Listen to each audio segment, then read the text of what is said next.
వికారాబాద్ జిల్లాలో రైతులు నిరసన చేపట్టారు. పరిగి సబ్స్టేషన్ ఎదుట చిగురాల్పల్లికి చెందిన గ్రామస్తులు ఆందోళన చేపట్టారు. విద్యుత్ ట్రాన్స్ఫార్మర్ చెడిపోయిందని హైదరాబాద్ బీజాపూర్ హైవేపై ట్రాక్టర్ను తమ నిరసన వ్యక్తం చేశారు. వేసవికాలం కావడంతో పంటలు ఎండిపోతున్నాయన్నారు. 100 kV ట్రాన్స్ఫార్మర్ ఇవ్వాలని రైతులు డిమాండ్ చేశారు.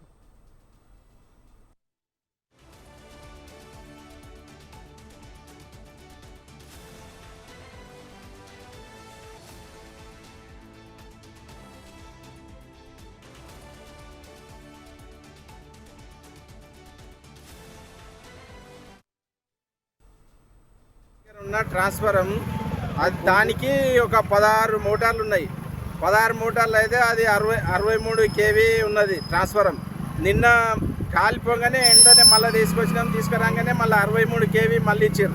ఇస్తే మళ్ళీ అది ఒక గంట లోపల మళ్ళీ కాలిపోయింది. మళ్ళీ వేసుకొస్తే ఇక్కడ ఎవరు పట్టించుకుంటలేరు మమ్మల్ని. అది 100 kV కావాలి మాకు. 100 kV అయితే మాకు ఆగుతుంది. అది అధికారులు ఎవరు పట్టించుకుంటలేరు ఇక్కడ మమ్మల్ని.